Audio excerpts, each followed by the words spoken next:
دیوبند والوں نے کیا ہے، اور جب اعتراض دیوبند والوں پر آیا ہے تو پھر دفاع حدیث پاک نے کیا ہے۔ جب اعتراض پیغمبر کے اصحاب پہ آیا ہے، دفاع دیوبند والوں نے کیا ہے، اور جب اعتراض دیوبند والوں پر آیا ہے، دفاع اصحاب پیغمبر نے کیا ہے۔ اب یہ تو دلائل سے بات چلے گی دفاع کیسے کیا ہے۔ ہم آج کی مجلس میں اس عنوان پہ بات کرتے ہیں کہ جب اعتراض قرآن پر ہے تو دفاع دیوبند والوں نے کیا ہے۔ اس وقت میں نے ایاک نعبد و ایاک نستعین یہ آیت تلاوت کی ہے۔ میں ایک مرتبہ اندرون سندھ مدرسہ جامعہ حسینیہ یہ رائے کی شاخ اور اندرون سندھ کا تعداد طلباء کے اعتبار سے تقریباً اگر سب سے بڑا نہیں تو سب سے بڑے کے قریب مدرسہ موجود ہے۔ وہاں گیا تو مجھے وہاں کے شیخ مولانا سلیم فرمانے لگے ہمارے مدرسے میں بعض ایسے طلباء ہیں کہ جو حبشہ سے آئے ہیں، تبلیغ کی برکت سے آئے ہیں، اور ان کا اٹھنا بیٹھنا جامعہ ابوبکر کراچی غیر مقلدین کے طلباء سے ہے۔ ان نے کچھ وساوس ڈالے ہیں، تو جو تبلیغ کی وجہ سے آئے تھے آج وہ فضائل اعمال سے ہٹ گئے ہیں، تعلیم میں نہیں بیٹھتے، فضائل اعمال کو چھوڑتے جا رہے ہیں۔ میں نے کہا ان کو بلائیں۔ وہ 4-5 طلباء دفتر میں آئے، اردو جانتے تھے۔ میں نے ان سے پوچھا کٹ جانے کی وجہ، انہوں نے کہا فضائل اعمال پر ہمارے کچھ اعتراض ہیں، تبلیغ والے جواب نہیں دیتے، ہم نے فضائل اعمال کو چھوڑا ہے۔ میں نے کہا 2 باتیں الگ ہیں، فضائل اعمال پر اعتراض ہیں اور تبلیغ والے جواب نہیں دیتے، یا ان سے جواب نہیں بنتا۔ نمبر 2 فضائل اعمال پر اعتراض ہیں اور اس کا جواب ہے نہیں، تو ایک ہے کہ جواب ان کے پاس نہیں، اور ایک یہ ہے کہ جواب ہے نہیں۔ اگر ان سے آپ کو جواب نہیں ملا تو ان سے رابطہ کر لیتے جو فضائل اعمال پر اعتراض کا جواب دیتے ہیں۔ میں نے کہا کسی چیز پر اعتراض آئے اور جواب نہ ملے تو چیز کو چھوڑ دیتے ہیں۔ مجھے کہتے ہیں چھوڑیں تو پھر چھوڑے نہ تو کیا کریں۔ میں نے اب اس سے بات شروع کی۔ میں نے کہا میں آپ سے پوچھتا ہوں یہ قرآن کریم سورۃ الفاتحہ یہ اللہ کی کتاب ہے؟ اس نے کہا جی اللہ کی کتاب ہے۔ میں نے کہا بعض لوگوں نے اس پہ اعتراض کیا، ہم نہیں مانتے کہ سورۃ الفاتحہ اللہ کی کتاب ہے۔ اب ان کا اعتراض میں پیش کرتا ہوں، جواب آپ دینا، اور جواب نہ بنے تو پھر سورۃ الفاتحہ کو چھوڑ دینا، کیونکہ فضائل اعمال پر اعتراض آپ نے کیا، جواب نہیں ملا، فضائل اعمال چھوڑ دیا۔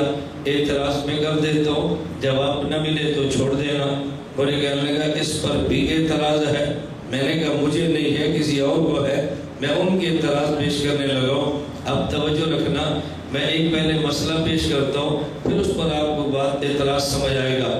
ہمارا اہل السنت والجماعت احناف دیوبند کا موقف یہ ہے کہ جب آپ نماز اکیلے پڑھیں تو سورۃ الفاتحہ بھی پڑھیں اور سورت بھی پڑھیں، اور جب امام کے پیچھے باجماعت نماز پڑھیں تو سورۃ الفاتحہ بھی نہ پڑھیں اور کوئی اور سورت بھی نہ پڑھیں۔ آپ نے قرآن کی 114 سورتوں میں سے کوئی سورت بھی نہیں پڑھنی۔ اگر کوئی بندہ ہم سے پوچھے تو ہمارے پاس دلیل کیا ہے کہ نماز میں امام کے پیچھے قرآن کی کوئی سورت نہ پڑھے؟ میں نے کہا ہمارے پاس دلیل پہلے قرآن ہے، اور اس کے بعد دلیل ہمارے پیغمبر کا فرمان ہے۔ قرآن کریم میں ہے اذا قرئ القرآن فاستمعوا له وانصتوا لعلكم ترحمون، کہ جب قرآن کریم پڑھا جائے توجہ سے سنا کرو اور خاموش رہا کرو تاکہ تم پہ رحم کیا جائے۔ حضرت امام احمد بن حنبل فرماتے ہیں اجمع الناس علی انہا نزلت فی الصلاۃ، فقہائے امت کا اجماع ہے یہ آیت نماز کے بارے میں نازل ہوئی کہ جب امام نماز میں قرآن پڑھ رہا ہو تو تم خاموش رہو اور تم سنو اور خاموش رہو۔ میں نے کہا دیکھو قرآن خود کہہ رہا ہے کہ جب امام قرآن پڑھے تو تم سنو اور خاموش رہو۔ اب اس کا جواب سننا اور آپ کو حیرانی ہوگی اہل باطل تیاری کیسے کراتے ہیں۔ مجھے کہنے لگا کہ مولانا صاحب یہ آیت ہماری دلیل ہے، یہ آیت احناف کی دلیل تو نہیں ہے۔ میں نے کہا کیوں نہیں ہے؟ اس نے کہا قرآن کریم میں ہے کہ جب قرآن پڑھا جائے تو سنو اور امام جب قرآن پڑھتا ہے ہم سنتے ہیں، جب امام ام القرآن پڑھتا ہے ہم تب پڑھتے ہیں۔ ایک مولانا صاحب قرآن ہے اور ایک ام القرآن ہے، تو قرآن کریم میں سورۃ الفاتحہ یہ قرآن نہیں ہے، یہ ام القرآن ہے۔ قرآن کریم نے کہا جب امام قرآن پڑھے تو سنو، یہ تو نہیں کہا ام القرآن پڑھے تو سنو۔ امام ام القرآن پڑھتا ہے ہم پڑھتے رہتے ہیں، جب قرآن شروع کرتا ہے ہم چپ ہو جاتے ہیں، تو یہ ہماری دلیل ہے، تمہاری دلیل تو نہیں ہے۔ میں نے کہا اس کا مطلب یہ ہے کہ فاتحہ قرآن نہیں ہے، ام القرآن ہے۔ مجھے کہتا ہے جی بالکل۔ میں نے کہا میں آپ سے پوچھتا ہوں حضرت آدم انسان ہے یا ابو الانسان ہے؟ حضرت حوا انسان ہے یا ام الانسان ہے؟ اللہ کے نبی یہ بشر ہیں یا سید البشر ہیں؟ مجھے کہتے ہیں آپ عجیب بات کرتے ہیں، اگر حضرت آدم انسان نہ ہوتے ابو الانسان کیسے بنتے؟ پہلے انسان ہیں پھر ابو الانسان ہیں، حوا پہلے انسان ہیں پھر ام الانسان ہیں، نبی پہلے بشر ہیں، پہلے اس بات میں سید البشر ہیں۔ میں نے کہا جس طرح حضرت آدم پہلے انسان پھر ابو الانسان، امی حوا پہلے انسان پھر ام الانسان، حضور پہلے بشر پھر سید البشر، فاتحہ پہلے قرآن پھر ام القرآن، فاتحہ پہلے قرآن پھر ام القرآن۔ یہ قرآن نہ ہو تو ام القرآن بن ہی نہیں سکتی۔ اولاد ہمیشہ ماں اور باپ کے جنس سے ہوتی ہے، جنس بدل جائے تو ماں کی اولاد بنتی ہی نہیں۔ اس سے میں آپ کو علمی بات، علمی تو نہیں ہے لیکن سمجھانے کے لیے بات عرض کرتا ہوں، علمی باتیں تو بڑوں کی ہوتی ہیں۔ اب دیکھیں بات یاد رکھنا، ہمارے نبی کا ایک ذات ہے، ہمارے نبی کی ایک ذات ہے اور ان کی کچھ صفات ہیں، کچھ آپ کے نام ذاتی ہیں اور کچھ آپ کے صفاتی نام ہیں۔ توجہ رکھنا، ہمارے نبی کی ذات اور نبی کی صفات، ایک نبی کی ذات کے انسان ہیں، ایک ان کی صفات یہ دائی ہے، مبشر ہیں، نذیر ہیں، توجہ رکھنا، مزمل ہیں، مدثر ہیں، یہ صفات ہیں۔ پیغمبر کی ذات تو ذاتی نام، پیغمبر کی صفات تو پیغمبر کے صفاتی نام۔ جس طرح ہمارے پیغمبر کی صفت دائی ہونا ہے، آپ کی صفت مبشر ہونا ہے، آپ کی صفت نذیر ہونا ہے، توجہ رکھیں، آپ کی صفت اسی طرح نور ہونا ہے، یہ نور ہمارے پیغمبر کی صفت ہے، اور جو نبی کی صفت نور نہ مانے لا ریب وہ کافر ہے، اس کا اسلام سے کوئی تعلق نہیں ہے۔ ہمارے پیغمبر کی صفت نور ہے، یہ نور پیغمبر کی صفت ہے، لیکن میرا سوال یہ ہے کہ پیغمبر کی صفت اور صفتی نام نور ماننے سے کیا پیغمبر کی ذات کا انکار کر دیں گے؟ تو میں نہیں سمجھ آئے گی۔ میں مثال دیتا ہوں، حضرت خالد بن ولید کا نام خالد ہے اور آپ کی صفت سیف اللہ، جسے آپ لقب کہتے ہیں، نام کیا ہے؟ بولو۔ اور صفت سیف اللہ کا معنی اللہ کی تلوار۔ اب ان کو انسان ماننا چھوڑ دو، کیوں؟ اللہ کی تلوار جو ہے، کوئی بندہ کہے حضرت خالد انسان نہیں ہے، کیوں؟ ان کو سیف اللہ نہیں کہتے، تو اللہ کی تلوار ہونے کا معنی کہ وہ انسان نہیں ہے۔ حضرت علی کا نام علی ہے اور آپ کے صفت اسد اللہ، اللہ کے شیر، کوئی بندہ کہے حضرت علی انسان نہیں ہے، کیوں؟ اللہ کے شیر نہیں ہے، تو انسان کیسے ہوں گے؟ ہم نے کہا حضرت علی کی ذات انسان ہے اور آپ کی صفت اسد اللہ ہے، حضرت خالد کی ذات انسان ہے اور آپ کی صفت سیف اللہ ہے، ہمارے پیغمبر کی ذات انسان ہے اور آپ کی صفت نور ہے۔ سیف اللہ ماننے کا معنی یہ نہیں ہے انسانیت کا انکار کرے، ان کو اسد اللہ ماننے کا معنی یہ نہیں ہے آپ کی انسانیت کا انکار کرے، پیغمبر کی نورانیت ماننے کا معنی یہ نہیں ہے انسانیت کا انکار کرے، آپ کی ذات انسان ہے اور آپ کا وصف پیغمبر کا نور ہے۔ اب میں اگلی بات یہ دوں، جو لوگ خود کو سید کہتے ہیں یا نہیں، میری اس سے بحث نہیں ہے، خود کو سید کہتے ہیں اور نبی کو نور مانتے ہیں، خود کو سید کہتے ہیں اور نبی کو نور کہتے ہیں۔ ہم نے کہا ہم تمہیں عزت دیتے ہیں، تم خود عزت لینے کے لیے تیار نہیں ہو۔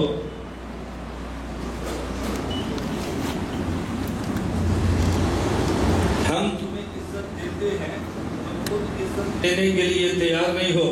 آپ کو بھی کیسے توجہ رکھنا، ایک آدمی خود کو سید کہے اور پیغمبر کو انسان نہ مانے۔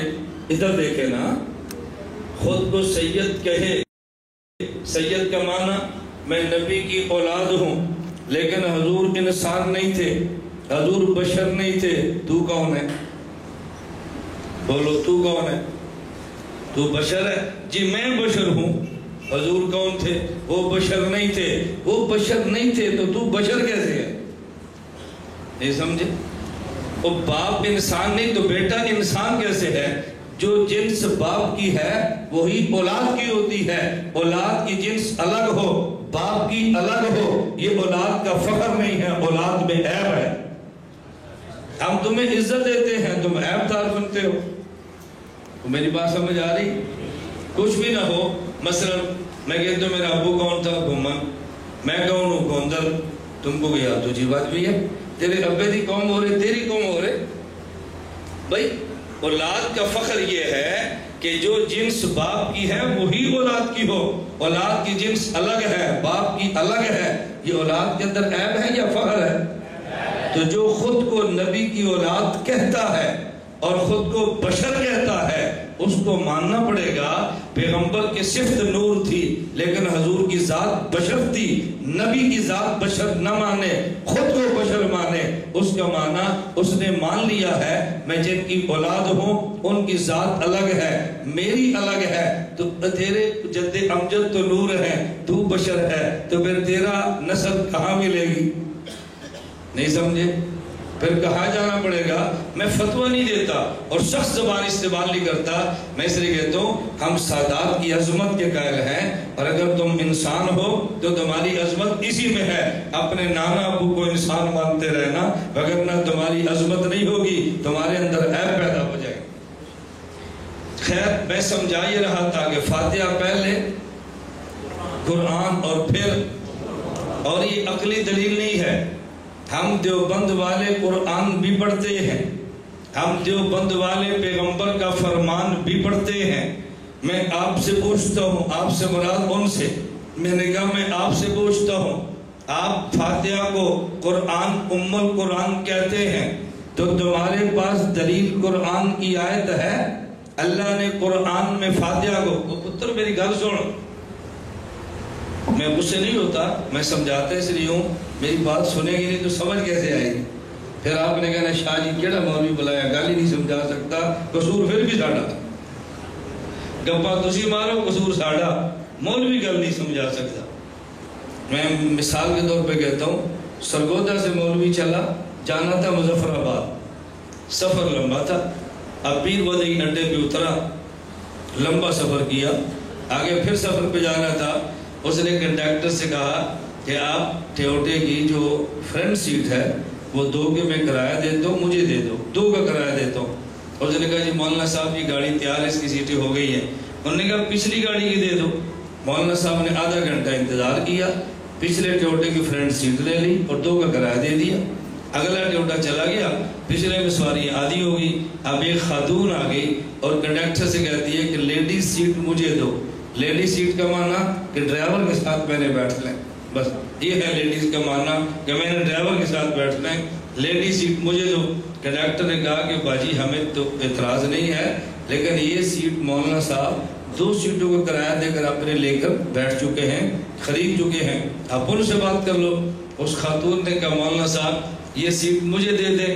مولانا صاحب نے فرمایا کہ محترمہ میرا لمبا سفر ہے، میں نے اپنے سفر کی مشقت سے بچنے کے لیے آدھا گھنٹہ انتظار کیا ہے، 2 سیٹوں کا کرایہ دیا ہے راحت کے لیے، میری مجبوری ہے۔ عورت کہتی ہے اگر یہ مولوی ٹھیک ہو جائے تو ملک میں اسلام آ جائے، مولوی ٹھیک ہو جائے تو ملک میں اسلام ہو جائے، بس۔ پھر بھی قصور ان کا، مولوی ٹھیک کیوں نہیں، فرنٹ سیٹ نہیں دے رہا۔ اسلام کیوں نہیں آ رہا؟ اس کو لیڈی سیٹ نہیں مل رہی، بس یہ اسلام کے راستے میں رکاوٹ ہے۔ میں یہ بات اس لیے کہتا ہوں، میری بات توجہ سے سنیں، آپ پتر اپنے پاس چٹے رکھو، آپ نے کھول کے نہیں دیکھی، بند رکھو۔ آپ 1000 چٹ لکھو اور مجھے فجر تک نہ جانا جب تک میں چٹ کا جواب نہ دو۔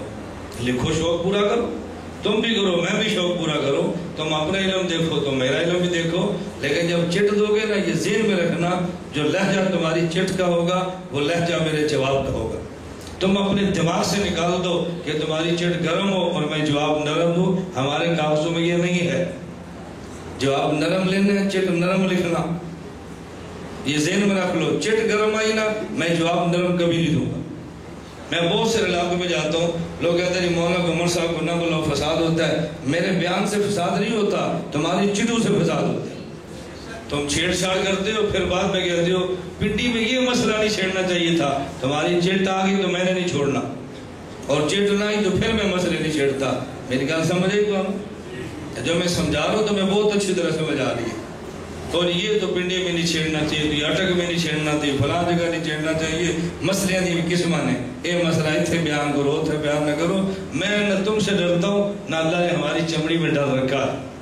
میں صرف یہ گزارش کر رہا ہوں، بس اپنی چٹوں کو سنبھال کے رکھو۔ چٹ آ گئی تو میں نے جواب اسی طرح دینا جیسے چٹ آئی۔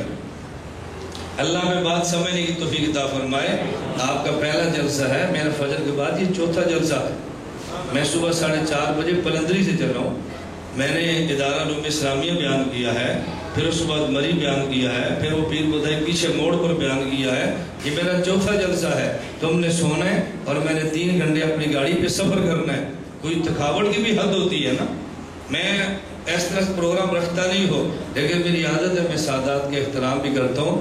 میں نے آتی حضرت سے کہا میں نے آپ کے احترام میں ہتھیار ڈالے ہیں، اتنی جلدی وقت بھی نہیں دیتا اور ایمرجنسی میں بھی نہیں دیتا بالکل، لیکن بڑوں کا احترام ہمارا حق بنتا ہے۔ ہم دیوبندی ہیں اور جو بڑوں کے بے ادب ہو اس کو دیوبندی کم از کم نہیں کہہ سکتے۔ بس یہ ہمارے اکابر کے مزاج کے خلاف ہے کہ بڑوں کا احترام نہ کرے۔ چلیں اب سمجھیں بات، میں سمیٹتا ہوں ذرا۔ میں نے کہا تم نے فاتحہ کو ام القرآن کہا تو تمہاری دلیل قرآن ہے یا تمہاری دلیل حدیث ہے؟ کہہ جی حدیث پاک میں فاتحہ کو ام القرآن کہا ہے۔ میں نے کہا میں قرآن پڑھتا ہوں، وَلَقَدْ آتَيْنَاكَ سَبْعًا مِنَ الْمَثَانِي وَالْقُرْآنَ الْعَظِيمَ۔ اللہ نے قرآن میں فاتحہ کو قرآن فرمایا ہے۔ ہمارے نبی نے اپنے فرمان میں فاتحہ کو ام القرآن فرمایا ہے۔ قرآن پہلے ہے، حدیث بعد میں ہے۔ فاتحہ میں اس کے لفظ قرآن ہے، حدیث میں اس کے لفظ ام القرآن ہے۔ قرآن پہلے، حدیث بعد میں، تو فاتحہ قرآن پہلے، ام القرآن بعد میں۔ فاتحہ قرآن پہلے، ام القرآن بعد میں۔ میں قرآن حدیث پڑھتا رہوں گا تاکہ الجھن آپ کو نہ رہو کہ یہ دلائل نہیں دیتے۔ میں نے کہا بات سمجھو، یہ دلیل تمہاری نہیں ہے، دلیل ہماری۔ دوسری دلیل اس سے بھی سخت ہے۔ اس نے کہا مولانا صاحب یہ فاتحہ قرآن نہیں ہے۔ اب دلیل سمجھنا، یہ فاتحہ قرآن، میں آپ پہ سوال کرنے لگا ہوں، کہتا ہے یہ فاتحہ قرآن نہیں ہے، دلیل؟ مولانا صاحب یہ بتائیں قرآن کے پارے کتنے ہیں؟ آپ بتاؤ، بولو پارے کتنے ہیں؟ پہلا پارہ کہاں سے شروع؟ الف لام میم سے، دوسرا سیقولو، تیسرا، اور آخری 30واں۔ تو فاتحہ کی ترغیب دیکھو کس طرح تیاری کرائی جا رہی ہے۔ تیاری کیسے کرائی جا رہی ہے؟ دشمن کی تیاری ہے۔ دیکھو وہ سمجھتا ہم نے کون سا سوال کرنا ہے اور یہ کہاں سے پکڑے جائیں گے۔ سوال سمجھ آیا؟ قرآن کریم کے پارے کتنے ہیں؟ پہلا پارہ الف لام میم۔ اب دیکھو فاتحہ کسی پارے کے ساتھ نہیں آ رہی، اس لیے کہتے ہیں کہ فاتحہ قرآن نہیں ہے، ام القرآن ہے، قرآن نہیں ہے۔ جو آپ سمجھ آ گئی؟ ایک میرا اصول یاد رکھ لیں، میں کہتا ہوں اگر مد مقابل سوال کرے ہمیشہ جواب نہیں دینا۔ کبھی سوال کا جواب ہے، کبھی سوال پر سوال کا جواب ہے، کبھی سوال کا جواب ہے، کبھی سوال پر سوال کا جواب ہے۔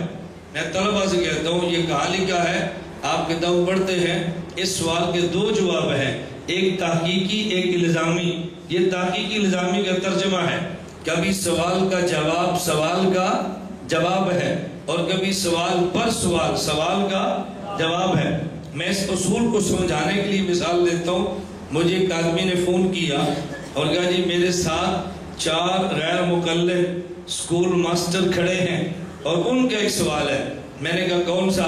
ان کا سوال یہ ہے تم ایک حدیث بتا دو اللہ کے نبی نے نماز میں رفع الیدین کرنے سے منع کیا ہے؟ ہم رفع الیدین چھوڑ کے حنفی بن جاتے ہیں۔ دیکھو کیسا سوال کیا، ایسا سوال چن چن کے لاتے ہیں نا تاکہ ان کو جواب دینے میں دقت ہو۔ میں نے کہا بھائی یہ موبائل آپ اس ماسٹر کو دو اور اس موبائل کا سپیکر آن کرو اور ان کی ذلت کی تماشا تو دے۔ انہوں نے کہا تم سوال کرو۔ اب غیر مقلد کہنے لگا شیخ صاحب سلام علیکم۔ میں نے کہا وعلیکم السلام۔ اب سلام سمجھ آ گیا؟ شیخ صاحب سلام علیکم۔ سوال کا جواب نہیں، سوال پر سوال ہے۔ جب ہم نے سوال کیا نا اب ریورس گیئر لگا، ریورس فوراً پھسلا۔ جو جمع رہے وہ دیوبند ہے، جو پھسل جائے وہ غیر مقلد ہے۔ یہ پھسلتے ہیں فوراً۔ مجھے کہنے لگا اللہ دے نبی نے رفع الیدین کرنے دا حکم تے نہیں دیتا پر اللہ دے نبی نے کیتا تے ہے نا۔ میں کیا اللہ دے نبی نے منع نہیں کیتا پر اللہ دے نبی نے چھڑیا تے ہے نا۔ جب آپ حدیث حکم کی دیں گے ہم منع کی دیں گے، تم کرنے کی دو گے ہم ترک کی دیں گے۔ منع حکم کے مقابلے میں ہے اور ترک کرنے کے مقابلے میں ہے۔ خود دلیل حکم نہیں دیتا، کرنے کی دیتا ہے اور تمہیں کہتا ہے منع کی دو۔ اب بات سمجھ آ رہی؟ ان سے گفتگو کرنے کے لیے شیخ الحدیث نہیں چاہیے، ان سے گفتگو کرنے کے لیے شیخ القرآن نہیں چاہیے، ان سے گفتگو کرنے کے لیے گنڈیریاں بیچنے والا مزدور چاہیے۔ مذاق نہیں میں کرتا، جوتیاں گاڑنے والا موچی چاہیے۔ ان سے گفتگو کرنے کے لیے بھئی جیسا منہ ہو ویسا تھپڑ ہوتا ہے نا، جیسا ہو ویسا بندہ لو۔ آپ کہتے ہیں حضرت شاہ صاحب ادھر گال کرو، کیا ہوتا ہے؟ یہ ان کا کام نہیں ہے بات کرنا، ان لڑکے تلاش کرو۔ اس لیے بحمدللہ ہم نے ملک اور بیرون ملک میں الحمدللہ اتنی بڑی کھیپ تیار کر دی ہے۔ اب غیر مقلد سے گفتگو کرنے کے لیے کسی عالم کی ضرورت نہیں ہے، جیسے یہ ہیں ایسے ہزاروں موجود ہیں۔ میں نے اس سے اب سوال کیا، توجہ رکھنا، اس نے کیا سوال کیا کہ قرآن کے پارے پہلا پارا کہاں سے؟ میں نے کہا یہ بتا قرآن کی صورتیں کتنی ہیں؟ کہا جی 114۔ میں نے کہا پہلی؟ کہا جی فاتحہ۔ میں نے کہا جب قرآن ہی نہیں تو قرآن کی صورت کیوں؟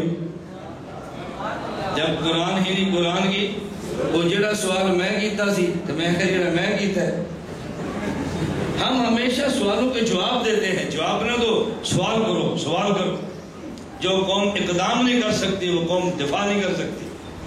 آپ سوال کرو، جہاں ملے سوال کر دو، جہاں ملے وہاں سوال کر دو۔ کوئی اہل حدیث کہ جی میں الحمدللہ اہل حدیث ہوں، کو بھی حدیث دیا 2 قسماں نے، ایک حدیث صحیح اور ایک ضعیف۔ تو کیڑا اہل حدیث ہے؟ اہل حدیث ہے یا ضعیف؟ پوچھنے میں کیا ہے؟ جب پوچھو نا، بسم اللہ پوچھو اسے، کچھ تو جواب دے گا نا۔ نہیں سمجھ آ رہی؟ آپ سوال کریں، وہ کہے شرارت ہے، کوئی تو پوچھے تے دین دی تبلیغ ہے، میں پوچھا تے شرارت ہے؟ ایک مرتبہ پوچھے دوبارہ آپ کی دکان پر نہیں آئے گا، آپ کی مسجد میں نہیں آئے گا، نکلے گا وہاں سے۔ اب سوال سمجھ آ گیا؟ اس نے کہا جی میرا سوال، میں نے کہا میرا۔ اگلی بات پہ وضاحت اس لیے کرتا ہوں کہ آپ کو الجھن نہ رہ جائے کہ شاید ان کے بعد جواب نہیں۔ میں نے کہا جو سوال تو نے کیا اس کا جواب میں دے دیتا ہوں، اور جو میں کروں گا یہ قیامت تک تجھ پر قرض ہے کہ اگر قرآن کی سورت فاتحہ قرآن نہیں ہے تو پھر 114 صورتیں قرآن کی کیوں؟ بات سمجھ آئی؟ اور تمہارا سوال کیا تھا قرآن کے پارے کتنے؟ میں نے کہا توجہ سے بات سمجھنا، ایک ہے قرآن، ایک ہے قرآن ام القرآن۔ قرآن کریم میں اللہ نے 6 مضامین بیان فرمائے۔ نمبر 1 توحید، نمبر 2 رسالت، نمبر 3 قیامت، نمبر 4 احکام، نمبر 5 ماننے والے، اور نمبر 6 نہ ماننے والے۔ اور ان 6 کا خلاصہ خدا نے سورۃ الفاتحہ میں بیان فرمایا۔ الحمدللہ رب العالمین میں توحید، مالک یوم الدین میں قیامت، ایاک نعبد میں احکام، صراط الذین انعمت علیہم میں رسالت اور ماننے والے، غیر المغضوب علیہم ولا الضالین میں نہ ماننے والے، ام کا معنی ماں نہیں ہے، ام کا معنی خلاصہ بھی ہے۔ ام القرآن کا معنی یہ ہے کہ جو قرآن میں اللہ نے 113 سورتوں میں تفصیلاً مضامین بیان فرمائے تھے، ان کا خلاصہ خدا نے سورۃ الفاتحہ میں بیان کر دیا۔ اگر میں آپ کی مسجد میں 1 گھنٹے کا بیان کروں اور آخر میں کہہ دوں 1 گھنٹے کا میں 1 منٹ میں خلاصہ بیان کرتا ہوں، اس کا معنی ہرگز یہ نہیں ہے آپ کہو کہ مولانا صاحب کا 1 گھنٹے کا بیان تو بیان تھا لیکن 1 منٹ کا خلاصہ یہ بیان نہیں تھا، ہرگز نہیں کہہ سکتے۔ بہترین مدرس، بہترین ٹیچر، بہترین لیکچرار اور پروفیسر وہ ہے جو 1 گھنٹے کا سبق بھی پڑھائے اور بعد میں منٹ میں خلاصہ بھی دے۔ اللہ تو پروفیسر مدرس کے خالق ہے۔ اللہ نے قرآن میں طرز اختیار کیا کہ پہلے خلاصہ بیان فرما دیا، پھر 113 سورتوں میں اس کو پھیلا دیا۔ تو قرآن صرف 30 پاروں کا نام نہیں ہے، یہ تو بعد کے لوگوں نے آسانی پیدا کی ہے قرآن کریم کو حفظ کرنے کے لیے 30 پاروں میں تقسیم کر دیا۔ پہلا پارا فاتحہ سے شروع کیا، دوسرا پارا سیقول سے شروع کیا۔ اور بھئی یہ فاتحہ یہ کسی پارے کا جز کیوں نہیں بنایا؟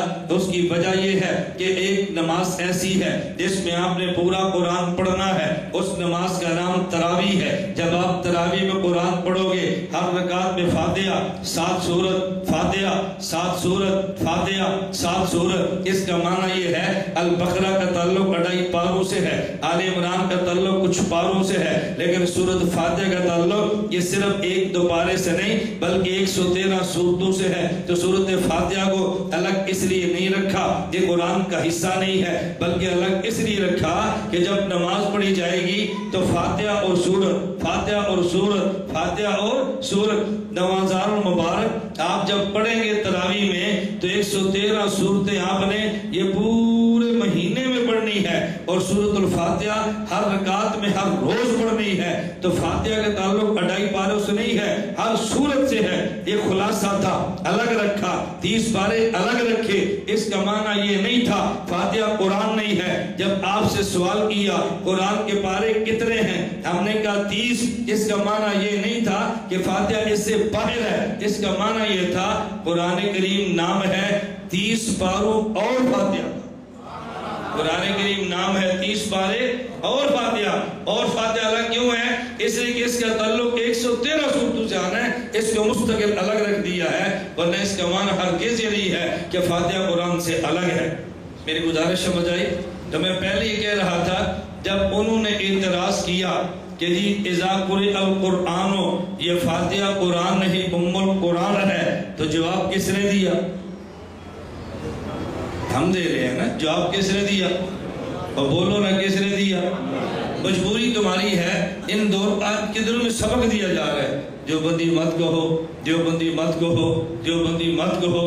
میں نے کہا ایک بات مجھے سمجھ نہیں آتی، میرا مدرسہ ہے، وفاق کے ساتھ ملحق ہے، آپ کے وفاق کے ساتھ ہوگا۔ میں آپ سے پوچھتا ہوں وفاق المدارس نے جو میں الحاق کے فارم دیے نا اور اس میں جو الحاق کی شرائط رکھی ہیں، اس میں پہلی شرط یہ ہے تمہارے مدرسے کا مسلکاً دیوبندی ہونا شرط ہے۔ یہ نہیں ہے، میں اگر کہوں میں دیوبندی نہیں ہوں، وفاق میرے الحاق ہی قبول نہیں کرتا۔ اچھا میرے مدرسے میں ایجنسیاں آ جائیں، پوچھتی ہے مولانا صاحب آپ کا مسلک کیا ہے؟ میں کہتا ہوں مسلمان۔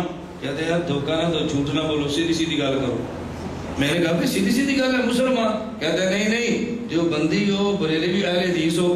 میں اگر دیوبندی نہ لکھاؤں میری بات گورنمنٹ نہیں مانتی، دیوبندی نہ لکھوں وفاق والے نہیں مانتے، تو پھر میں کیسے کہہ دوں میں دیوبندی نہیں ہوں؟ نہیں سمجھ آ رہی؟ میں کیسے کہہ رہوں دیوبندی نہیں ہوں؟ جو ہمیں فارغ دیا ہے اس میں شرط لگائی ہے دیوبندی ہونا چاہیے، اور جب ہم تقریر کرتے ہیں بھئی دیوبندی مت کہو، میں نے کہا میرا جرم یہ ہے جو کہتا ہوں وہ لکھتا ہوں، جو لکھتا ہوں وہ کہتا ہوں۔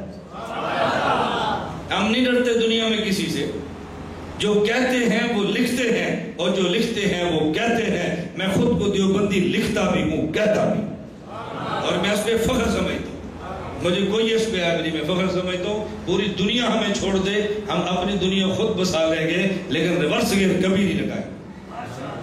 اصل وجہ کیا ہے؟ وجہ ہمارے اوپر 2 الزام لگے، اللہ کرے یا ایجنسی ایجنسیوں کے لوگ بیٹھے ہوں اور مجھے بڑی خوشی ہو. ہمارے اوپر 2 الزام لگے. ایک الزام کیا ہے کہ دیوبند والے فرقہ وریت پھیلاتے ہیں، اور دوسرا الزام کیا ہے پاکستان میں دہشت گردی پھیلاتے ہیں. کتنے الزام لگے؟ دیوبند والے فرقہ وریت پھیلاتے ہیں. نمبر 2 دیوبند والے پاکستان میں. ہم نے کیا کہا؟ الزام تو ٹھیک ہے لیکن ہم دیوبندی نہیں ہیں. میں نے کہا نا ہم دیوبندی ہیں، الزام غلط ہے. نہیں سمجھے؟ جب 2 الزام لگے نا ہم نے ریورس گیئر لگا دیا. نہیں بھی الزام تو ٹھیک ہے لیکن ہم دیوبندی نہیں ہیں. میں یہ تو ہم دیوبندی ہیں، الزام غلط ہے. میں پاکستان میں فرقہ وریت پھیلانے پر بھی لعنت بھیجتا ہوں اور پاکستان میں دہشت گردی پھیلانے پر بھی لعنت بھیجتا ہوں، لیکن ہے دیوبندی ہے کون؟ اور یہ کام ہم نہیں کرتے، یا تم خود کرتے ہو. جو کرتے ہیں ان کو پکڑو، ہم نہیں کرتے. ہم اس معاملے میں بالکل کسی کا ساتھ نہیں دیتے، نہ فرقہ وریت کا اور نہ ہی دہشت گردی کا. میری گزارش سمجھ آ رہی؟ ابھی جن بچوں نے قرآن حفظ کیا عالم بنے تو مولانا ان کے سر پہ پگڑی باندھی ہے، ان کو کلاشن کوف دی ہے. تو پگڑی دہشت گردی کی علامت ہے. پھر تم کہتے ہو پگڑی باندھی دہشت گرد ہے. اب تمہارا علاج کرے یا ہم اپنے بچوں کو خراب کرنا شروع کر دیں؟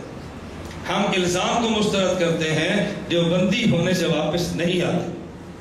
مجھے ایک ساتھی نے کہا جی فلاں مولانا صاحب کہتے ہیں دیوبندی بن کے جیو. میں بڑی بات نہیں کرتا، مناسب نہیں. میں نے کہا جن مولانا صاحب نے فرمایا کہ دیوبندی مت بنو، ان مولانا صاحب کا کوئی اجتماع بھی ہوتا ہے؟ کہا جی بہت بڑا ہوتا ہے. میں نے کہا پھر سٹیج پہ 2 شیعہ بلاؤ، 2 بریلوی بلاؤ، 2 اہل حدیث بلاؤ. لوگ پوچھے یہ کیوں؟ وہ بھئی امت کا اجتماع ہے، دیوبند کا نہیں ہے. بلاؤ نا. مدرسہ دو، دیوبند شیعوں کو بھی داخلہ دو، بریلویوں کو بھی دو، سب کو دو. لوگ پوچھیں کیوں؟ وہ کہ دیوبندیوں نے مدرسہ نہیں، امت کا مدرسہ ہے. کرو نا دل بڑا. پھر کیوں بڑا نہیں کرتے؟ جلسے میں کون ہے؟ صرف دیوبند. مدرسے میں کون ہے؟ صرف دیوبند. مسجد میں کون ہے؟ صرف دیوبند. اور کہنا کیا ہے؟ امت بن کے جیو، دیوبندی مت بن کے جیو. نہ بھائی نہ، ہم جو کہتے ہیں وہ کرتے ہیں، جو کرتے ہیں وہ کہتے ہیں. میں بات غلط کہہ رہا ہوں ٹھیک کہہ رہا ہوں؟ ہمارے پاکستان میں تعلیمی کتنے بورڈ ہیں؟ کتنے ہیں؟ مذہبی کتنے بورڈ ہیں؟ 5. وفاق المدارس ایک کنا دا؟ دیوبندیاں دا، ایک بریلویاں دا، ایک اہل حدیثاں دا، ایک جماعت اسلامی دا، ایک شیعہ دا. ایمان اور دسو اسا بڑھائے نے؟ کنہ بڑھائے نے؟ بزرگاں نے. اور رجسٹر کس نے کی دے؟ گورنمنٹ نے. 5 وفاق رجسٹر گورنمنٹ کر رہی ہے، بنا ہمارے بزرگ رہے ہیں، اور پھر ہم کہتے ہیں دیوبندی نہیں ہے. میں کہتا ہوں مجھے اعتراض نہیں ہے، 5 وفاق ختم کر دو، ایک بناؤ وفاق المسلمین. اسی توڑے ناڑا. میں شاہ جی غلط کہہ رہا ہوں؟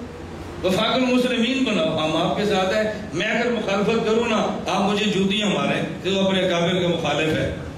جب میں پنجاب کے وزیر اعلیٰ کی میٹنگوں میں جاتا ہوں میں بھی اس میں شریک ہوتا ہوں. ہاں بھائی یہ کن کا اجلاس ہے؟ 4 مسالے کے لوگ بنائے.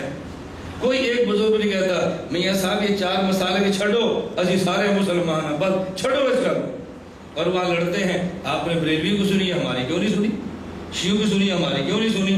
بھئی آپ تو مسلمان ہیں، دیوبندی ہے ہی نہیں، کیوں لڑتے ہو وہاں پہ؟ یہ مجھے لڑنا چاہیے. کیوں؟ میں خود کو دیوبندی کہہ رہا ہوں. یہ بات غلط ہے یا ٹھیک؟ بابا ایسے کچھ نہیں ہوتا. تم لاکھ مرتبہ کہتے ہو دیوبندی نہیں ہو، تم نے اسی خانے میں رہنا ہے، تمہیں کسی نے نہیں نکالنا. کیا فائدہ اس بزدلی کا؟ بس یہ بات ہے الزام غلط ہے، ہم اپنے کافر کو ہرگز چھوڑ نہیں سکتے. میری بات سمجھ آئی؟ میں بات پھر سے بیٹھتا ہوں. چلے دوسرا اعتراض، ایاک نعبد. بہت سارے اعتراض ہیں جو قرآن پہ ہوئے ہیں، پھر ہم جواب دیتے ہیں. ایاک نعبد و ایاک نستعین، جو میں نے واقعہ سنایا تھا نا، اس طالب علم سے میں نے کہا کہ لوگ کہتے ہیں یہ فاتحہ قرآن نہیں ہے. اب اعتراض سننا، کیوں فاتحہ قرآن نہیں ہے؟ کیوں نہیں ہے؟ یہ قرآن اللہ کا کلام ہے اور فاتحہ اللہ کا کلام نہیں ہے. اس نے کہا جی کیوں نہیں ہے؟ میں نے کہا سورۃ الفاتحہ میں ہے ایاک نعبد، ایاک نعبد، ہم تیری عبادت کرتے ہیں، و ایاک نستعین، ہم تجھی سے مدد مانگتے ہیں. اگر یہ اللہ کا کلام ہے تو ایاک نعبد کون کہتا ہے؟ بولو. و ایاک نعبد اللہ کا کلام ہے، ایاک نعبد کون کہتا ہے؟ اللہ کسی کی عبادت کرتے؟ اگر عبادت کرتے ہیں تو پھر عابد ہیں، معبود نہیں ہیں۔ کلام سچا ہے، عابد ہیں۔ اور اگر عبادت نہیں کرتے پھر بھی کہتے ہیں ایاک نعبد، تو کلام سچا نہ ہوا نا۔ سمجھ آگئی؟ ایاک نستعین، ہم تجھ سے عبادت، تجھ سے مدد مانگتے ہیں۔ اگر یہ اللہ کا کلام ہے اور سچا ہے تو اللہ کسی سے مدد مانگتے ہیں؟ اگر مانگتے ہیں تو کلام سچا ہے، اور اگر مدد مانگتے ہیں کلام تو سچا ہے، لیکن جو مدد مانگے وہ خدا نہیں ہوتا۔ اور اگر مدد نہیں مانگتے تو پھر کلام سچا نہیں ہے۔ وَمَنْ أَصْدَقُ مِنَ اللَّهِ، اللہ سے سچا کون ہے؟ میں نے کہا اعتراض کرتے ہیں یہ قرآن، یہ فاتحہ اللہ کا کلام نہیں ہے۔ دیوبند والوں نے جواب دیا، اب جواب سمجھنا۔ ہم نے کہا بچہ اسکول میں داخل ہوتا ہے، ہیڈ ماسٹر بچے سے کہتا ہے بیٹا جب تجھے چھٹی چاہیے درخواست لکھنا بخدمت جناب ہیڈ ماسٹر صاحب السلام علیکم ورحمۃ اللہ وبرکاتہ، گزارش ہے میرے چچا جان کی شادی ہے، مجھے 3 یوم کی رخصت عنایت فرمائے، فدوی عبد الرحمن، یہ درخواست ہیڈ ماسٹر نے لکھی ہے۔ میں کہتا ہوں ہیڈ ماسٹر نے کیسے لکھی؟ بخدمت جناب ہیڈ ماسٹر بھی ہے، اور بخدمت جناب ہیڈ ماسٹر میرے چچا کی شادی ہے۔ ہیڈ ماسٹر کے کون سے چچا کی شادی ہے؟ فدوی عبد الرحمن، اس کا نام تو عبد الرحمن نہیں ہے، تو ہیڈ ماسٹر کی تحریف کیسے ہے؟ آپ سب کہیں گے تحریف تو ہیڈ ماسٹر کی ہے، لیکن مولانا صاحب آپ کا جو اعتراض ہے یہ بات نہ سمجھنے کی وجہ سے ہے۔ ہیڈ ماسٹر نے درخواست لکھی ہے لیکن اپنے لیے نہیں لکھی، شاگرد کے لیے لکھی ہے کہ بیٹا جب مجھ سے چھٹی مانگو تو یوں درخواست دینا۔ اگر یہ درخواست ہیڈ ماسٹر کے لیے ہوتی اعتراض بجا تھا، لیکن ہیڈ ماسٹر نے لکھی ہے اپنے لیے نہیں، اپنے شاگرد کو سمجھانے کے لیے۔ ایاک نعبد، کلام اللہ کا ہے لیکن اللہ کے لیے نہیں ہے بلکہ مخلوق کے لیے ہے۔ اللہ نے بتایا جب مجھ سے میری عبادت کرو ایاک نعبد کہنا، اور جب مجھ سے مانگو ایاک نستعین کہنا۔ اگر خدا کا کلام خدا کے لیے ہوتا پھر اعتراض تھا، لیکن کلام خدا کے لیے نہیں ہے، یہ خدا کے بندے کے لیے ہے۔ اب اعتراض کی صورت ہی کوئی نہیں ہے۔ تو جب اعتراض قرآن پر ہو تو دفاع دیوبند والے کرتے ہیں، آگے چلتے ہیں، اور جب اعتراض دیوبند والوں پر ہو تو پھر دفاع اللہ کا قرآن کرتا ہے۔ میں ایک جگہ بیان سے فارغ ہوا، 2 اسکول ٹیچر آگے اپنے ہاتھ میں فضائل حج پکڑی ہے، کہا جی ہم پہلے دیوبندی تھے، ہم تبلیغی جماعت کے تھے، اب ہم اہل حدیث ہو گئے ہیں۔ میں نے کہا تم ایک قدم اٹھاؤ مرزائی بن جاؤ۔ مجھے اعتراض نہیں، مجھے کیوں سناتے ہو؟ اگر کوئی دلیل ہے مجھے سناؤ، میں دلیل کا جواب دوں گا۔ کہا جی ایک بنیاد پہ بدلے ہیں۔ میں نے کہا بنیاد؟ کہا جی حضرت شیخ کی فضائل حج ہے، اس حضرت شیخ زکریا نے لکھا ہے ایک آدمی حج کے لیے جا رہا تھا، وہ بیمار ہو گیا، علاج کے لیے طبیب بھی نہیں، دوا بھی نہیں، اللہ سے دعا مانگی، ایک بندہ آیا، اس نے علاج کیا، وہ چلا گیا، یہ ٹھیک ہوا، پوچھا تو کون ہے؟ اس نے کہا میں فلاں ولی فوت ہو چکا ہوں، تو نے دعا مانگی، اللہ نے مجھے زندہ کیا اور تیرے علاج کے لیے بھیجا۔ مجھے کہنے لگا یہ فضائل حج میں کفر ہے، ایک بندہ مر جائے اور قیامت سے پہلے دنیا میں آئے، یہ کفر ہے، قیامت سے پہلے دنیا میں نہیں آ سکتا۔ میں نے کہا قیامت سے پہلے دنیا میں آ جانا یہ کفر ہے، اگر یہ کفر قرآن میں ہو قرآن چھوڑ دے گا؟ کیا جی قرآن میں ہے؟ میں نے کہا میں پوچھتا ہوں اگر ہو تو چھوڑ دے گا؟ مجھے بتا یہ قرآن میں ہے۔ میں نے کہا آیتیں میں پڑھتا ہوں، گرتا تو جانا، بنی اسرائیل میں بندہ قتل ہو گیا، حضرت موسیٰ سے گزارش کی اس کا قاتل ملتا نہیں، اللہ سے پوچھے، موسیٰ علیہ السلام نے پوچھا، وحی آ گئی، انہیں کو گائے ذبح کرو، ذبح شدہ گائے کا ٹکڑا مقتول کے ساتھ لگاؤ، یہ زندہ ہو کے بتائے گا میرا قاتل کون ہے۔ گائے ذبح کی، ذبح شدہ گائے کا ٹکڑا مقتول کے ساتھ لگایا، وہ زندہ ہوا، اس نے بتایا کہ میرا قاتل وہ ہے۔ میں نے کہا کہہ دے پارہ نمبر 1 کفر ہے۔ میں دوسرا پارہ پڑھتا ہوں، الم تر الی الذین خرجوا من دیارہم وہم الوف حذر الموت فقال لهم اللہ موتوا ثم احیاہم، میں نے کہا حضرت شیخ نے ایک کی بات کی ہے، قرآن ایک نہیں، 10 نہیں، 100 نہیں، 1000 نہیں، ہزاروں کی بات کرتا ہے، ہزاروں کی تعداد میں لوگ تھے، اللہ نے فرمایا کہ تم مر جاؤ، انہیں موت دی ہے، ثم احیا، پھر خدا نے زندہ کر کے ان کو دنیا میں لے آئے۔ اگر ایک کا آنا کفر ہے، ہزاروں کا آنا بڑا کفر ہے، دوسرے پارے کا انکار کر دے، میں تیسرا پڑھتا ہوں، او کالذی مر علی قریہ وہی خاویۃ علی عروشہا، حضرت عزیر گزر رہے تھے، تباہ شدہ بستی کو دیکھا، انا یحیی ہذہ الا بعد موتہا، اللہ تباہ شدہ بستی کو زندہ کیسے کرے گا؟ فاماتہ اللہ مئۃ عام، خدا نے 100 سال کے لیے موت دی ہے، پھر خدا زندہ کر کے دنیا میں لے آیا۔ میں نے کہا قید کفر ہے، میں پارہ نمبر 7 پڑھتا ہوں، مجھے کہنے لگا نہیں مولانا صاحب بس کریں، میں نے کہا کیوں؟ یہ تو دنیا میں آگے تو قید کفر ہے، کہتے یہ کفر نہیں ہے، میں نے کہا کیوں نہیں ہے؟ کہتے وجہ حضرت موسیٰ نبی ہے، عزیر یہ نبی ہے، وہ واقعہ حزقیل کا وہ نبی ہے، یہ نبی کا معجزہ تھا۔ میں نے کہا حضرت شیخ نے جو فضائل حج میں لکھا یہ ولی کی کرامت ہے، قرآن میں معجزہ ہے، فضائل حج میں کرامت ہے، جو بند والے نبی کا معجزہ بھی مانتے ہیں، ولی کی کرامت بھی مانتے ہیں، نہ نبی کا معجزہ کفر ہے نہ ولی کی کرامت کفر،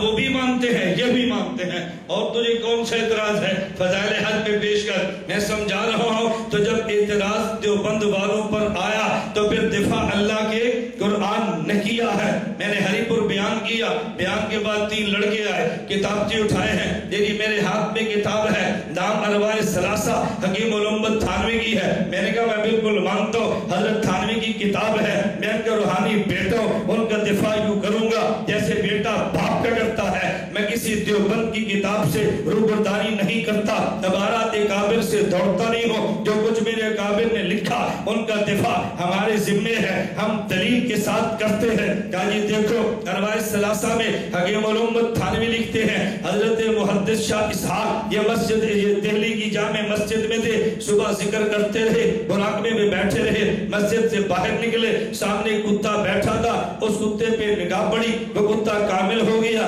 اور کتے ملے، اس کتے کی صحبت سے مراقبے میں کتے چلے گئے۔ دیکھو حضرت لکھتے ہیں کتا کامل ہو گیا، کتے کا کامل ہونا یہ قرآن کے خلاف ہے۔ نمبر 2 کتا مراقبے میں چلا گیا، بھلا کتے بھی مراقبے کرتے ہیں، یہ عبادت تھوڑی کرتے ہیں، ان کے سے عبادت ثابت کرنا یہ قرآن کے خلاف ہے۔ حضرت تھانوی نے قرآن کے خلاف لکھا ہے، میں نے کہا نا ہرگز قرآن کے خلاف نہیں ہے، تو کہتے ہیں کتا کامل نہیں ہو سکتا۔ میں قرآن پڑھتا ہوں، اصحاب کہف جا رہے تھے، وَقَلْبُهُمْ بَاسِطٌ جَنَاحِهِ بِالْوَسِيدِ، اس کے کتے نے ان کے ساتھ وفا کی ہے۔ وفا کرنے والا ناقص نہیں ہوتا، وفا کرنے والا کامل ہوتا ہے۔ تجھے شبہ یہ تھا تو نے کتے کا مقابلہ انسان سے کیا تو کتا ناقص ہے، اس کتے کا مقابلہ کتوں سے کرو تو پھر کامل ہے۔ وہاں کامل ہونے کا معنی یہ نہیں انسان سے کامل ہے، وہ کامل ہونے کا معنی یہ کتوں سے کامل ہے۔ تمہیں نہ سمجھ آئے، تمہارے محلے کا ایک ایس ایچ او ہے، اس کے چہرے پہ داڑھی بھی نہیں ہے، ہمارے تھانے ایک ایس ایچ او وہ نماز بھی نہیں پڑھتا، لیکن شاہ صاحب کہتے ہیں یہ ایس ایچ او بڑا نیک ہے۔ آپ کو کہ کیسا نیک ہے؟ چہرے پہ داڑھی بھی نہیں ہے، یہ کیسا نیک ہے؟ یہ نماز بھی نہیں پڑھتا۔ شاہ صاحب فرمائیں گے بیٹا تجھے دھوکہ لگا کہ تو نے شیخ الحدیث کو دیکھا تو تو نے کہا یہ نیک کیسے؟ بھئی نیک ہونے کا معنی یہ ہے ایک ایسے جو پہلے تھا وہ رشوت لیتا، یہ نہیں لیتا، ایک پہلے ایسے جو تھا وہ ظلم کرتا، یہ نہیں کرتا، ایک ایسے جو پہلے تھا تعاون نہیں کرتا، یہ کرتا ہے۔ تو میرے نیک ہونے کا معنی یہ ہے، شیخ الحدیث کے نیک ہونے کا معنی اور ہوتا ہے اور ایس ایچ او کے نیک ہونے کا معنی اور ہوتا ہے۔ تو انسان کے کامل ہونے کا معنی اور ہوتا ہے اور کتے کے کامل ہونے کا معنی اور ہوتا ہے۔ تو سمجھا قرآن کو، ارواح ثلاثہ کو نہیں ہے۔ وہ جی مراقبہ کرتے ہیں، میں نے کہا مراقبے کا معنی کیا ہے؟ کیا جی گردن جھکا لو یہ مراقبہ؟ میں نے کہا سجدے کا معنی کیا ہے؟ وَضُعُ الْجَبْهَةِ عَلَى الْأَرْضِ، اپنی پیشانی زمین پہ ٹکا دو۔ میں نے کہا مجھے بتا مراقبہ بڑی عبادت یا سجدہ؟ کیا جی سجدہ۔ میں نے کہا مراقبہ مشکل یا سجدہ؟ کیا جی سجدہ۔ میں نے کہا تو کہتے کتا مراقبہ نہیں کرتا، قرآن کہتے کتا سجدے کرتا ہے۔ أَلَمْ تَرَ أَنَّ اللَّهَ يَسْجُدُ لَهُ مَنْ فِي السَّمَاوَاتِ وَمَنْ فِي الْأَرْضِ وَالشَّمْسُ وَالْقَمَرُ وَالنُّجُومُ وَالْجِبَالُ وَالشَّجَرُ وَالدَّوَابُ، اللہ فرماتے ہیں آسمان والے سجدے کرتے ہیں، زمین والے سجدے شجر بھی سجدے کرتے ہیں، حجر بھی خدا کو سجدے کرتے ہیں، شمس بھی خدا کو سجدہ، قمر بھی خدا کو سجدہ، ستارے بھی خدا کو سجدے، اور یہ جانور بھی خدا کو سجدے کرتا ہے۔ قرآن سجدہ مانتا ہے، تو مراقبہ نہیں مانتا۔ اعتراض دیوبند والوں پر ہے تو دفاع اللہ کے قرآن نے کیا۔ آپ دوڑتے کیوں ہیں؟ قرآن ہمارا ساتھ دیتا ہے، قرآن ہمارا ساتھ دیتا ہے۔ تو میں نے عظمت قرآن کے حوالے سے بات کیا کی کہ جب قرآن پر اعتراض ہو تو دفاع دیوبند والے کرتے ہیں، اور جب دیوبند والوں پر اعتراض ہو تو دفاع اللہ کا قرآن کرتا ہے۔ اب دیوبندی سے دوڑ جانا چاہیے، وہ لوگ دوڑ جانا چاہیے، فرقہ واریت پر لعنت بھیجتے ہیں، دہشت گردی پہ لعنت بھیجتے ہیں۔ ہم ملک میں قتل و غارت کے قائل نہیں ہے، لیکن اس کے معنی ہم دیوبندی نہیں ہے، یہ تمہیں غلط فہمی، یہ تمہیں غلط فہمی ہے۔ یہ مدرسے بند ہو گئے نا تو یہ لڑکے لڑنا شروع کر دیں گے۔ لڑائی سے بچانا چاہتے ہو تو مدرسے چلنے دو، نہیں سمجھے؟ بھئی ایک مدرسے میں 1000 طالب نے مدرسہ بند کر دیا، وہ لڑکا کیا کرے گا؟ لڑے گا، قتل و غارت کرے گا۔ قتل و غارت سے بچانا چاہتے تو کیا کرے؟ اس کو دال کھانے دیں، قرآن پڑھنے دیں، بس اس کو کھانے دو، پڑھنے دو، اپنے کام میں لگا رہنے دو۔ تو یہ مدرسے دہشت گردی پھیلانے کے لیے نہیں ہے، یہ دہشت گردی مٹانے کے لیے۔ اس پر مجھے ایک چھوٹا سا واقعہ یاد آیا، میں پھر بات ختم کرتا ہوں۔ علامہ خالد محمود صاحب دامت برکات ہو، ایک مدہ مجھے فرمانے لگے کہ بریلویوں نے انگلینڈ میں دیوبند علماء کے خلاف ایک سازش چلی، اتنی خطرناک سازش، آپ حیران ہوں گے۔ سازش کیا تھی؟ آپ انگلینڈ میں دیکھو، مدارس بن رہے ہیں، خانقاہیں بن رہی ہیں، تبلیغی مراکز بن رہے ہیں، مدرسے بہت کام پھیل رہا ہے۔ انہوں نے انگلینڈ حکومت کے ذہن میں ایک بات ڈالی، یہ دیوبندی جن کو مدرسے بنانے کی اجازت تم دے رہے ہو، تبلیغی مراکز بنا رہے ہو، یہ وہ لوگ ہیں جب تم ہندوستان آئے تو تم سے لڑتے تھے، اگر یہ مضبوط ہو گئے پھر تم سے یہاں بھی لڑیں گے، ان کے مدرسے نہ بننے دو۔ بتاؤ کتنی خطرناک چال ہے۔ علامہ خالد محمود صاحب فرماتے ہیں کہ مجھ سے وہاں کے تبلیغی حضرات نے رابطہ کیا اور کہا جی علامہ صاحب اب لندن آئے۔ میں نے پوچھا خیر تو ہے؟ کہا جی جلدی ہے۔ میں نے کہا وجہ تو بتائیں۔ انہوں نے کہا جی یہ گورنمنٹ ایک فارم بھیجا ہے، ہر مدرسے، ہر خانقاہ، ہر تبلیغی مرکز، ہر مسجد کے نام پہ، اس میں کچھ سوالات ہیں۔ اس میں ایک سوال یہ ہے کہ دارالعلوم دیوبند کیوں بنا تھا؟ دیکھو کتنا عجیب سوال ہے، دارالعلوم دیوبند، اب انہیں چال چلی تھی نا، دارالعلوم دیوبند کیوں بنا تھا؟ علامہ صاحب فرماتے ہیں میں سمجھ گیا ہمارے خلاف دشمن کیا چال چل رہا ہے، اب جواب کیسا لکھایا؟ فرمایا آپ ان کو جواب یہ لکھاؤ 1857 میں جنگ ہوئی، جہاد ہوا، ادھر یہ انگریز تھے، ادھر ہندوستان کے مسلمان تھے، لڑائی ہوئی، اور جب لڑائی بہت شدت اختیار کر گئی، اب خدشہ یہ تھا مزید لڑائی ہوگی۔ علامہ صاحب کا جو خدشہ کیا تھا؟ مزید لڑائی ہوگی۔ ہمارے بزرگوں نے سوچا اگر ہم نے بچوں کو نہ سنبھالا تو لڑتے رہیں گے، دارالعلوم دیوبند بنا دیا تاکہ لڑنا چھوڑ دے، پڑھنا شروع کر دے۔ ان کو تو یہی جواب دینا تھا نا انگلینڈ میں، کیا ہم نے اس لیے دارالعلوم دیوبند بنایا لڑنا چھوڑ دیں، پڑھنا شروع کر دیں، تو یہ مدرسے ہوں گے تو بچے پڑھتے رہیں گے، یہ بند ہوں گے تو لڑنا شروع کر دیں۔ یہ گوروں کو بات سمجھ آ گئی کہ بیتی ہمارا غلط انسانی کر رہے ہیں۔ میں غلط بات تو نہیں کہہ رہا، اللہ میں بات سمجھنے کی توفیق عطا فرمائے۔ اللہ اس ادارے کو شاد اور آباد رکھے، جن طلباء نے پڑھا ہے اللہ ان کو عمل کی اور مزید پھیلانے کی توفیق عطا فرمائے۔ جو طلباء نے دورہ حدیث بھی کیا ہے، ہم دائی ہیں اور آپ پتہ ہے تبلیغ کی دعوت پوری جب تک تشکیل نہ کرے، ہم ان طلباء سے کہتے ہیں بھی آپ کچھ وقت میرے پاس لگاؤ، یہ دورے والے طلباء مجھے کچھ خدمت کا موقع دو، اللہ گواہ ہے راول پنڈی میں بہت شدید ضرورت ہے، مجھے یہاں کو علماء 2 سال لگائیں میرے پاس، پھر میں تمہیں بتاؤں دیوبندیت کیسے بیان کرتے ہیں، اکابر کے علوم کیسے پیش کرتے ہیں۔ بعض کے ہاں درسگاہ کا علم ہے، عوامی زبان نہیں ہے، خطیبوں کے پاس عوامی زبان ہے، درسگاہ کا علم نہیں ہے۔ میں چاہتا ہوں ایسے علماء تیار کریں جن کے پاس عوامی زبان بھی ہو اور درسگاہ کا علم بھی ہو، ہم ایسے بندے تیار کرنا چاہتے ہیں، تو طلبہ ارادہ فرماتے ہیں بھی انشاءاللہ۔ جو اس سال دورہ حدیث کیا میں ان سے گزارش کرتا ہوں، اور جو آئندہ سال کریں ان سے گزارش کرتا ہوں، اور جو طلبہ چھوٹے درجوں میں ہیں، ہمارے وفاق کے امتحان ختم ہونے کے فوراً بعد 12 دن کا دورہ تحقیق المسائل ہوتا ہے۔ آپ یقین فرمائیں، آپ اندازہ نہیں فرما سکتے، جمعرات ہمارا دورہ ختم ہوا، جمعرات، اور میرا جمعے کا سفر شروع ہے، ابھی میں رات کتنے بجے واپس پہنچوں گا آپ اندازہ فرمائیں. ایک دن میں نے گھر رہنا ہے. 31 میں کراچی ہوں, یکم میں نے پھر کراچی ہوں, 2 جون گھر آنا ہے. میں 4 دن زیادہ سے زیادہ 3 یا 4 دن گھر ٹھہروں گا. 6 جون کو نکلنا ہے اور میں 22 یا 23 رمضان کو گھر پہنچوں گا اور پھر واپس کراچی. 2 دن ٹی وی کے اوپر میرے بیان ہیں, پھر واپس آؤں گا. 26 کو مری, پھر گھر جاؤں گا. آخری 27 28 کو 29 میں گھر ہوں. وہ بھی اس لیے کہ 3 دن تراویح کے بعد ہمارے بیان ہیں.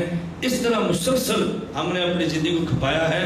ہم چاہتے ہیں اللہ اس کو قبول فرما لے اور ایسے علماء تیار ہوں جن کا یہ مزاج بنے, تو آپ طلبہ ارادے فرماتے ہیں بھی انشاءاللہ اللہ ہم سب کو قبول فرما لے. وآخر دعوانا ان الحمدللہ رب العالمین.